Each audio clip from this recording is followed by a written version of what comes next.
الحمد لله الذي جعل الشمس والقمر بحسبان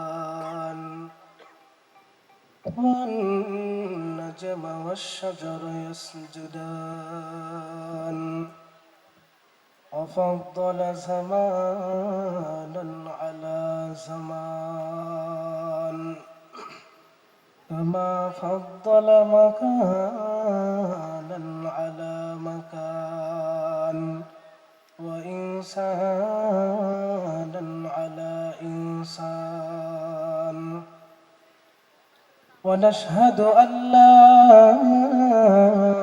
إله إلا الله ونشهد أن سيدنا وسندنا وحبيبنا ومولانا محمدا عبده ورسوله الذي بالحق بشيرا ونذيرا وداعيا إلى الله بإذنه وسراجا منيرا فقد قال الله تعالى في كلامه المجيد وفي فرقانه الحميد সকলে আমার সঙ্গে জবান খুলে বলুন আউযু বিল্লাহি মিনাশ শাইতানির রাজীম বিসমিল্লাহির রহমানির রহিম الذي خلق الموت والحياة ليبلوكم أيكم أحسن عملا وهو العزيز الغفور وقال النبي صلى الله عليه وسلم أحب الأعمال إلى الله أدومها وإن قل أو كما قال عليه الصلاة والسلام الحمد لله অধ্যক্ষর আয়োজিত সাংস্কৃতিক অনুষ্ঠান ও মাহফিলের সম্মানিত সভাপতি সাহেব ও প্রধান অতিথি সাহেব, বিশেষ অতিথিবৃন্দ, সামনে উপবিষ্ট দূর দূরান্ত থেকে আগত আশিকিন, জাকিরিন, শাকিরিন, মুরব্বিয়ান ইযম ও পর্দার অন্তরালে অবস্থানরত শ্রদ্ধেয় সম্মানিত আমার মা বোনেরা, সকলকে জানাই আন্তরিক শুভেচ্ছা ও অভিনন্দন। তো যাই হোক, আজকে আমরা এমন একটি মজলিসে উপস্থিত হয়েছি, এমন একটি মহতি জলসায় উপস্থিত হয়েছি। আল্লাহ রসুল বলেন, আল মাজলিসু ফিকহিন খায়রুম মিন ইবাদাতি 60 সানা। যদি কোনো ব্যক্তি কোরআনের মজলিসে বসে সামান্য কিছু ইলম অর্জন করে, আর অপর কোনো ব্যক্তি যদি 7 বছর নফল ইবাদত করে, তো 7 বছর নফল ইবাদতের থেকে এই কোরআনের মজলিসে বসার সওয়াব আল্লাহ বেশি দান করবে। জোরে বলেন না সুবহানাল্লাহ। এই জন্য এই মজলিসের অনেক বড় দাম। এই যে আপনারা সুবহানাল্লাহ বললেন, এই সুবহানাল্লাহর ফজিলত জানেন? এই সুবহানাল্লাহর ফজিলত আপনারা জানেন না, যার কারণে এই সুবহানাল্লাহর আওয়াজ আপনাদের মুখ থেকে বের হচ্ছে না। ভাই বেসটা একদম কমায় দেন, শুধু আওয়াজ, শুধু ভয়েস শোনা যায়। হযরত আবু হুরায়রা রাদিয়াল্লাহু তাআলা আনহু গাছের চারা লাগায়, পাশ দিয়ে আমাদের মুহাম্মদুর রাসূলুল্লাহ, আমাদের নবী মুহাম্মদুর রাসূলুল্লাহ সাল্লাল্লাহু আলাইহি ওয়াসাল্লাম অতিক্রম করে। আবু হুরায়রাকে বলে, আরে আবু হুরায়রা, তুমি কি করতেছো? আবু হুরায়রা বলে, মায়ার নবী, আমি গাছের চারা লাগাই। মায়ার নবী ডাক দিয়ে বলে, আবু হুরায়রা, আমি কি তোমাকে এমন আমলের কথা বলবো না যে আমলটা করলে তোমার জন্য আমার আল্লাহ জান্নাতের মধ্যে গাছের চারা লাগাইয়া দিবি? জোরে বলুন না সুবহানাল্লাহ। হযরত আবু হুরায়রা বলে, মায়ার নবী, অবশ্যই ওই আমলটার কথা শুনতে চাই, যে আমলটা করলে আমার জন্য আল্লাহ জান্নাতের মধ্যে গাছের চারা লাগাইয়া দেবে। পয়গম্বরে আরবি বলেন, আবু হুরায়রা, তুমি যদি দুনিয়ার মধ্যে একবার সুবহানাল্লাহর আওয়াজ দাও, এই দুনিয়ার মধ্যে একবার সুবহানাল্লাহর আওয়াজ দেওয়ার কারণে তোমার জন্য আমার আল্লাহ জান্নাতের মধ্যে একটি গাছের চারা লাগাইয়া দিবি। আর যদি তুমি একবার নয়, দুইবার নয়, তিনবার সুবহানাল্লাহর আওয়াজ দিও, এই তিনবার সুবহানাল্লাহর আওয়াজ দেওয়ার কারণে ভাই আল্লাহ কি পরিমাণ সওয়াব দেয়। তিনবার সুবহানাল্লাহ বলার কারণে আমার আল্লাহ তিনটি গাছের চারা জান্নাতের মধ্যে লাগাইয়া দেয়। একটু জবান খুলে বলুন না সুবহানাল্লাহ। মিশকাত শরীফের প্রথম নম্বর খণ্ডে হাদিসটি আসছে, যদি কোন দুনিয়ার ব্যক্তি দুনিয়ার মধ্যে একবার সুবহানাল্লাহর আওয়াজ দেয়, এই একবার সুবহানাল্লাহর আওয়াজ দেওয়ার কারণে আমার আল্লাহ কি পরিমাণ তাকে সওয়াব দেয়।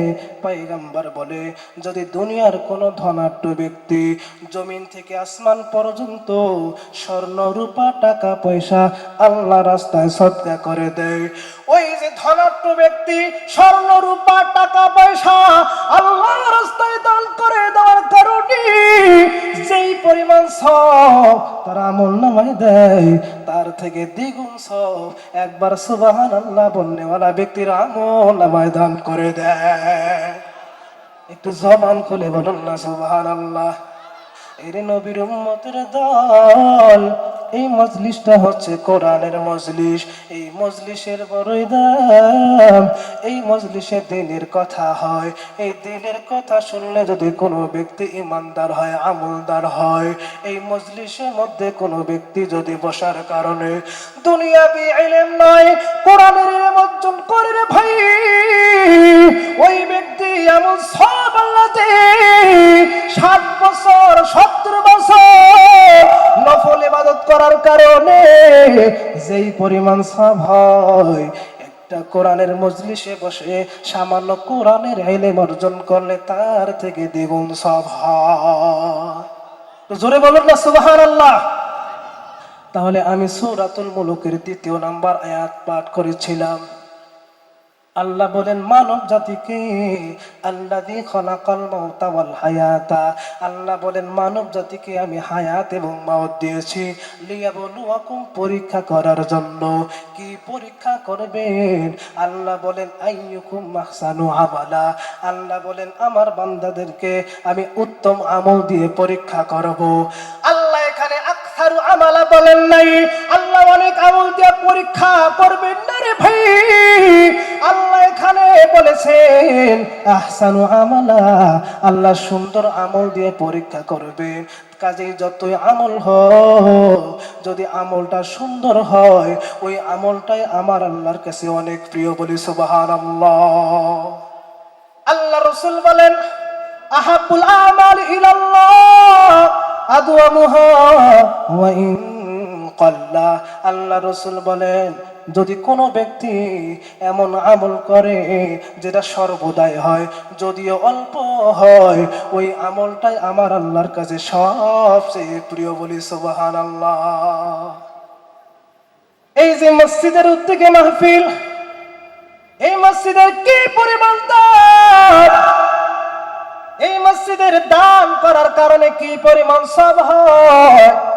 পয়গম্বর বলেন মান বানা লিল্লাহি মসজিদান বানাল্লাহু লাহু বাইতান ফিল জান্নাহ। পয়গম্বর বলেন যদি কোনো দুনিয়ার ব্যক্তি মসজিদ বানায় দেয় অথবা মসজিদের মধ্যে দান করে দেয়, ওই ব্যক্তির জন্য আল্লাহ জান্নাতের মধ্যে বালাখানা বানায়া দেয়। একটু জবান খুলে বলবেন না সুবহানাল্লাহ। নেকির কি পরিমাণ দাম। ওই কবরে কোনো সম্পদ কাজে আসবে না রে ভাই, ওই কবরের মধ্যে কোনো ধন কাজে আসবে না। ওই কবরের মধ্যে শুধু নেকি কাজে আসবে, ওই কবরের মধ্যে শুধু নেকি দিয়ে পরিচয় হবে, বড়লোক ধনাট্যশীল দিয়ে পরীক্ষা হবে না। এর নবীর উম্মতের দল, এই জন্য নেক আমল বেশি বেশি করে করতে হবে। আল্লাহ বলেন ইন্নাল আবরার লাফি নাঈম।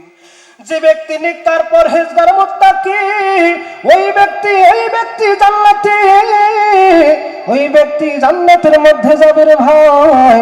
এই জন্য জান্নাতে যাওয়ার জন্য নেকির দরকার আছে না নাই? তো জোরে বলেন তো, আছে না নাই? আচ্ছা বলেন, এতক্ষণ থেকে সাংস্কৃতিক সন্ধ্যা হলো, আরো হবে। এই যে কোরআনের আলোচনা শুনতেছেন, আপনাদের কি খারাপ লাগতেছে? বলুন বলুন, খারাপ লাগতেছে? আপনারা মনে করতেছেন হয়তো আমরা শুধু শিল্পী। আসলে আমার এই শিল্পী জগতে মানে খুবই কম সময় দেই, আমি মূলত এই লাইনে থাকি। তো মোহতারাম হাজিরিন, আমি যেটা বলতে চেয়েছিলাম সেটি হলো যে এই ভাই আলো দেন, এই মজলিসের মধ্যে বসার আমরা ফজিলত জানতে পারলাম, মসজিদের মধ্যে দান করার ফজিলত আমরা জানতে পারলাম, সেই কবরের মধ্যেও যে নেকি ছাড়া কোনো কাজে আসবে না, নেকি ছাড়া উপায় থাকবে না, আমরা সেটাও জানতে পারলাম। কারণ এই জাহান্নামের আগুন এত কঠিন আগুন, এত শক্তিশালী আগুন, পৃথিবীর কোন মানুষ সেই আগুন সহ্য করার মতো ক্ষমতা রাখে না। কথা বলুন ঠিক কিনা? পয়গম্বর বলেন ও কিদা আলান নারি আলফা সানাতিন হাত্তা মাররাত। এর নবীর উম্মতের দল, এই জাহান্নামের আগুনকে আল্লাহ ফেরেশতাদেরকে বলেছেন, এরে আমার ফেরেশতারা, তোমরা জাহান্নামের আগুনকে 1000 বছর জ্বালাও। 1000 বছর জাহান্নামের আগুনকে জ্বালার পর, 1000 বছর জাহান্নামের আগুনকে জ্বালার পর জাহান্নামের আগুন হাত্তা মাররাত, লাল বর্ণ ধারণ করেছে। আল্লাহকে বলে, গো মালিক, জাহান্নামের আগুনকে 1000 বছর জ্বলার কারণে জাহান্নামের আগুন লাল বর্ণ ধারণ করেছে, এখন কি করব কি করব? আল্লাহ বলে, না না না, আমার পরে আমার বান্দারা নাফরমানি করেছে, আমার বান্দাদেরকে আমি লাল বর্ণে জ্বালাবো না, লাল আগুনে জ্বালাবো না, আমার বান্দাদেরকে এর থেকে কঠিন আগুনে জ্বালাবো। আল্লাহ রাসূল সাল্লাল্লাহু আলাইহি ওয়াসাল্লাম বলেন, উকিদা আলান নারি আলফা সানাতিন হাত্তা বিয়াদাত, আর 1000 বছর জাহান্নামের আগুনকে জ্বালা হলো। 1000 বছর জাহান্নামের আগুনকে জ্বালানোর পর সাদা বর্ণ ধারণ করেছে। আল্লাহকে বলে, ওগো মালিক, জাহান্নামের আগুন 1000 বছর জ্বালানোর পর সাদা বর্ণ ধারণ করেছে, কি করব কি করব? আল্লাহ বলেন, না না না, আরো 1000 বছর জ্বালাও, এই সাদা আগুনে আমি আমার বান্দাদেরকে জ্বালাবো না। তারা আমার খেয়ে আমার পরে আমার নিয়ামত ভক্ষণ করে আমার সাথে নাফরমানি করেছি, আমি তাদেরকে সাদা আগুনে জ্বালাবো না, আমি তাদেরকে এর থেকে কঠিন আগুনে জ্বালাবো। আল্লাহ রাসূল বলেন, ও কিদা আলাইহা আলফা সালাতিন হাত্তা ইসওয়াদাত, তারপরে 1000 বছর জাহান্নামের আগুনকে জ্বালানো হইল। 1000 বছর জাহান্নামের আগুনকে জ্বালানোর পর এবার কালো বর্ণ ধারণ করেছে। আল্লাহকে বলে, গো মালিক, এবার কালো বর্ণ হয়েছে, কি করব কি করব? আল্লাহ বলে, ঠিক আছে, ফাহিয়া সাওদাউল মুজলিমা, এই কালো আগুনে থাক, আমার বান্দাদের আযাব যেন কেউ কারো আযাব দেখতে না পারে, এই কালো আগুনে থাক। এর নবীর উম্মতের দল, সেই কালো আগুনের মধ্যে জ্বলার মতো আমাদের কারো ক্ষমতা নাই। কিয়ামতের দিনে এমন অবস্থা হবে, জাহান্নাম বলবে, গো মালিক, ওই গুনাহগার বান্দাদেরকে আমাকে দাও, আমি ভক্ষণ করব। আমার খিদা লেগেছে, ওই গুনাহগার বান্দাদেরকে আমাকে দাও, আমি তাদেরকে ভক্ষণ করব, আমি তাদেরকে খেয়ে ফেলবো। জাহান্নামকে 70,000 ফেরেশতা শিকল দিয়ে টেনে ধরবে পিছনে, তবু জাহান্নামকে আটকাইতে পারবে না। তারপরে আল্লাহ কোথা থেকে জানে কিছু পানি দান করবে, ওই পানি আগুনের মধ্যে ফেলাইয়া দিবি। ওই পানি পড়ার সঙ্গে সঙ্গে ওই জাহান্নামের আগুন পেছনে দৌড় দেওয়া শুরু করবে। ফেরেশতারা বলবে, ওগো মালিক, আমরা 70,000 ফেরেশতা শিকল দিয়ে জাহান্নামকে টানতেছি, তবুও তো পেছনে আসে না। তুমি এমন কি পানি দিলা, যেই পানি দেওয়ার সঙ্গে সঙ্গে ওই জাহান্নামের আগুন যখন পেছনে দৌড় দেওয়া শুরু করলো, কি এমন পানি দিলা ওগো মালিক? এই পানিগুলোকে আবে হায়াতের পানি, এই পানিগুলোকে জমজমের পানি। এইগুলো পানি কি ছিল? আল্লাহ বলেন ফেরেশতারা, না না না, এই পানিগুলো জমজমের পানিও না, এই পানিগুলো আবে হায়াতের পানিও না। এই পানিগুলো হলো আমার দুনিয়ার গুনাহগারদের চোখে পানি, আমার গুনাহগার বান্দাদের চোখের পানি। আমাকে তারা ভয় করে, তারা গুনার কারণে লজ্জিত হয় আমার কাছে তওবা করেছে, তারা আমার জন্য কান্না করেছে, আমার জাহান্নামের ভয়ে তারা ক্রন্দন করেছে।